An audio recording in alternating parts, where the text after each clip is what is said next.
बोलिए सद्गुरु देव की जय। ध्येयं सदा हि सुगुरोश्चरणारविन्दं ज्ञेयं शुभं कलिमलोघहरं सुवाक्यं नेयं मुदायतिः वरः परिपूज्यमानं सेव्यं भजामि चितरूपमजं कबीरं। बोलिए सद्गुरुदेव की जय। परम पूज्य प्रातः स्मरणीय सद्गुरुदेव जी मंच का संचालन कर रहे हैं। महात्मा परमेश्वर साहब, जिन्होंने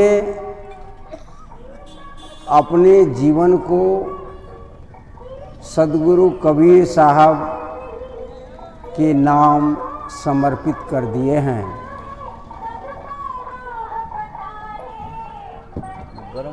और हमारे दाएं बगल बैठे हमारे अग्रज पथिक साहब जी, जिन्होंने हमेशा हमारे हृदय के अंदर वह भाव अभिभूत करते रहते हैं जिससे कि हमारा जीवन हम निष्कलुष हो सके। अभी आप लोगों के समक्ष क्या कहे हमारे अग्रज कि हमें हमारा अनुज डांटते हैं और मुझे अच्छा लगता है। तो इसका क्या मायने, इस मायने को समझने की आवश्यकता है। यह हमारे अग्रज जो हैं हमें हमेशा मार्ग की ओर सही दिशा देने की कार्य करते हैं। यह इसके द्वारा हमें यह संदेश देते हैं, हमें यह आदेश दे रहे हैं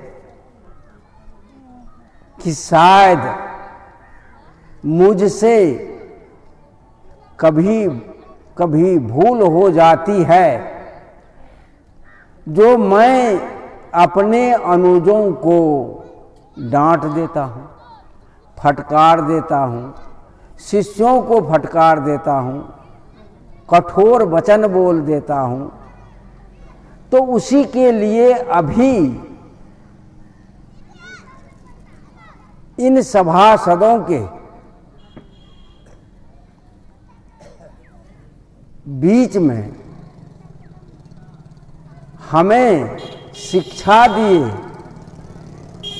कि देखो मैं तुम्हारे लिए कौन सा शब्द का प्रयोग कर रहा हूं।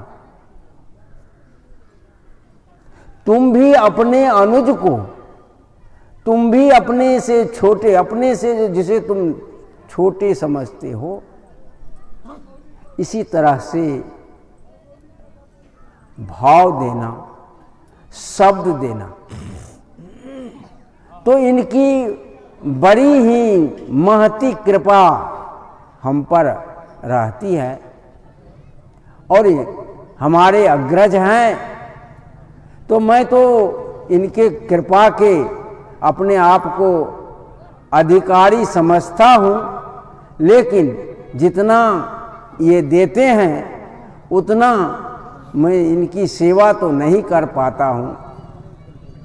तो हमारे परम श्रद्धेय अग्रज पथिक साहब जी और इस कार्यक्रम को प्रत्येक वर्ष मूर्त रूप दे रहे हैं। जो ये दोस्तपुर ग्राम है, दोस्तपुर, दोस्त माने मित्र, मित्र के तरह पूरे इस गांव को देखने वाले इस भाव से भावित होकर के क्या आवश्यकता है पुनीत साहब को प्रत्येक वर्ष जिलेबी पूरी खिलाकर इन तमाम संतों को बुलाकर प्रवचन कराने की। फोन पर भी पूछ लेते हैं ज्ञान की बातें, कहीं सत्संग में जा कर के सुन लेते ज्ञान की बातें। मोबाइल आजकल साधन है। अभी जो मैं बोल रहा हूं हो सकता है यूट्यूब पर सुखी जीवन चैनल के माध्यम से आप सुन सकेंगे। तो आजकल मोबाइल साधन है, उस पर भी अनेक प्रकार के ज्ञान विज्ञान की बातें हमें मिलती रहती है। तो क्योंकि पुनीत साहब इस दोस्तपुर को दोस्त बनाते, मित्र के भाव से देख रहे हैं, इसलिए जो न मित्र दुख होई दुखारी तिन्हि बिलोकत पातक, रामायण में।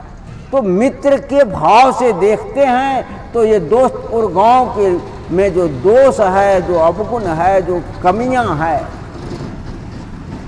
उन कमियों को दूर करने के लिए यह प्रत्येक वर्ष महात्मा पुनीत साहब अपने तन मन धन को अर्पण करके ये सत्संग करते हैं। हमारे ही इस मंच को सुशोभित कर रहे हैं रखवाड़ी से पधारे हुए राजेंद्र साहब, जिनकी दृष्टि सदा सत्यग्राही रही है। ये खोजते हैं कि कौन महात्मा, किस पंथ के महात्मा, किस संप्रदाय के महात्मा क्या बोलते हैं, उनका दर्शन क्या है, उसका विचार क्या है, और उनसे सार को ग्रहण करते हैं। कबीर साहब ने कहा सार को गही रहे थोथा दे उड़ाए। तो रखवाड़ी से पधारे परम श्रद्धेय महात्मा राजेंद्र साहब जी और तमाम आत्म भाव से विभूषित आत्मीय संतजन, सबके नाम लेने में, उसके विषय में बोलने में 20 मिनट खत्म हो जाएगा, इसलिए 2 शब्द मैं बोलना चाहता हूं। और देखिए हमारे अंतिम में हैं वो बैठे हुए सदगुरु साहब, सदगुरुए हैं, तन मन भाव से हमेशा सत्य के अनुसरण करते हैं। और तमाम जितने श्रद्धेय महात्मा गण है, सबका मैं आभार व्यक्त करता हूं और सबके चरणों में अपनी भावभीनी बंदगी समर्पित करता हूं। यह सत्संग प्रत्येक वर्ष पुनीत साहब करते हैं, कराते हैं, और इस सत्संग में जो आप माताएं, बहनें, भाई, बुजुर्गों, अब देखिए आज इस कल तक ठंड थी और आज से ऋतु परिवर्तन हो रहा है। यह ऋतु परिवर्तन का एक समय है। तो यह सत्संग भी आपके जीवन में परिवर्तन चाहता है। यह सत्संग आपके जीवन में परिवर्तन चाहता है। क्योंकि इस सत्संग स्थल को परिवर्तन प्रवर्तक स्थल कहा गया है। यहीं पर मनुष्य बदलता है।